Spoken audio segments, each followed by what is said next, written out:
حضرت کرخی که با کرخی مشهور است حکایت میکنن برادری را ببینین.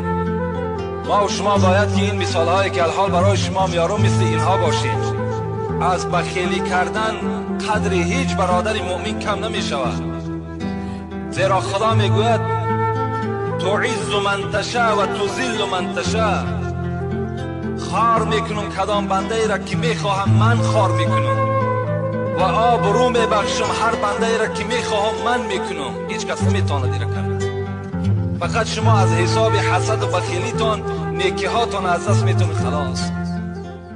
کرخی میگوید وقتی در یک کوچه یکی از دوستان خدا میگه من کرخی را دیدم، حضرت کرخی میلرزید از سرمای بیرون، از سرمای خنکی.